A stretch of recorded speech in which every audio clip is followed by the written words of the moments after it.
Praise the lord. బాగున్నారా బిడ్డలు? ఈరోజు కొరకు దేవుడు మనకిచ్చిన వాగ్దానం లేఖనాల్లో నుండి 145వ కీర్తన 18వ చరణం. 145:18. తనకు మొరపెట్టు వారికి అందరికీ, తనకు నిజముగా మొరపెట్టు వారికి అందరికీ యెహోవా సమీపముగా ఉన్నాడు. మన దేవుడు మనకు సమీపంగా ఉన్న దేవుడు. అకాన్న నువ్వు నమ్మిన, నువ్వు ఆశించిన, నువ్వు కోరుకున్న నీ బిడ్డలు ఎవరైనా నీకు దూరమయ్యారేమో. ఎవ్వరు దూరమైనా నీకు అత్యంత సమీపంగా ఉండే దేవుడు నువ్వు నమ్మిన దేవుడు. ఆయన నిన్ను విడిచిపెట్టే దేవుడు కాదు. ఆయన కృప ఎన్నటెన్నటికీ మనల్ని విడిచిపోదు. ఆయన మన కూడా ఉండే దేవుడు, మన సమీపంగా ఉండే దేవుడు.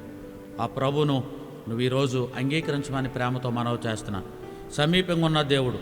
75వ కీర్తన 1వ చరణంలో భక్తుడు కీర్తనకారుడు అంటాడు, ప్రవ్వా నీవు సమీపముగా ఉన్నావు, నీవు సమీపంగా ఉన్న దేవుడు. 119వ కీర్తన 151వ చరణంలో కీర్తనకారుడు అంటాడు, నువ్వు సమీపంగా ఉన్న దేవుడవు, నువ్వు సమీపంగా ఉన్న దేవుడవు అని అంటాడు. మత్తయి సువార్త 24వ అధ్యాయము 33వ వచనం, సమీపముగా ద్వారము దగ్గరనే ఉన్నాను అని చెప్తున్నాడు దేవుడు. ఎవ్వరు నీకు దూరం అయిపోయారు? విదేశాల్లో ఉన్న అక్క, విదేశాల్లో ఉన్న అన్న, నీకు ఒక్కోసారి ఇంటి దగ్గర ఉన్న భార్య, భర్త, బిడ్డలు గుర్తొచ్చి బాధ అవుతుందే. ఎవ్వరో లేరు నా దగ్గర అనుకున్నావే, ఎందుకు బాధ? నీకు దగ్గరగా ఉన్న దేవుడు ఆయన ఉన్నాడు. ఆయన సమీపంగా ఉండే దేవుడు, దగ్గరలో ఉండే దేవుడు ఆయన ఉన్నాడు కదా. ఎందుకు అలాగా బాధపడతావు? వద్దు, ధైర్యంగా ఉండు. ఆయన మనకు సమీపంగా ఉన్న దేవుడు.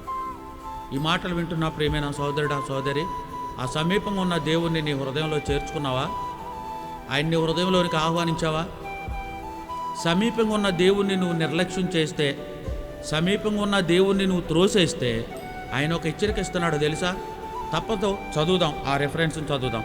ఇర్మియా గ్రంథం 23వ అధ్యాయము 23వ వచనం, నేను సమీపమున నుండు దేవుడను మాత్రమేనా, దూరమున నుండు దేవుడను కానా?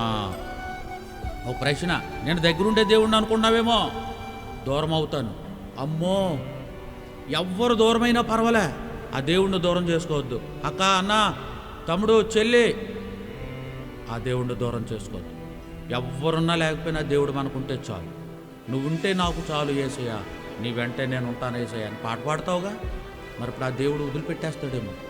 ఒకవేళ సమీపంగా ఉన్న దేవుడిని నువ్వు విసర్జిస్తున్నావా? ఆయన బయటికి వెళ్ళిపోయేటట్టు ఏమైనా ఆయనకు పొగబెడుతున్నావేమో. ఏ తప్పిదం ద్వారా దేవుడు నీకు దూరం అవుతున్నాడేమో. వద్దు, ఈరోజు ఆయన సమీపంగా ఉంటానంటున్నాడు. ఆయన ఈ రోజంతా నీకు దగ్గరగా ఉండి నీ పనులన్నింటిలో, నీ కార్యక్రమాలన్నింటిలో ప్రభు సాయం చేయగా ప్రార్థన చేస్తున్నా. ప్రేమ కలిగిన తండ్రి, ఈ రోజంతా మా బిడ్డలకు సమీపంగా ఉండండి. వారు చేసుకునే పనులన్నింటిలో తోడైనండి. ఉద్యోగాలకు వెళ్తున్నప్పుడు, పనుల మీద వెళ్తున్నప్పుడు, బండి మీద వెళ్తున్నప్పుడు, కారు మీద వెళ్తున్నప్పుడు, ప్రయాణమే వెళ్తున్నప్పుడు నువ్వు సమీపంగా ఉండి బిడ్డలను నీ కౌగిట్లో భద్రపరిచి కాపాడి భద్రపరచమని యేసు నామములో స్తుతించి ప్రార్థించి బ్రతిమాలి అడిగి వేడుకుంటున్నాను పరమ తండ్రి. ఆమేన్. ఆమేన్.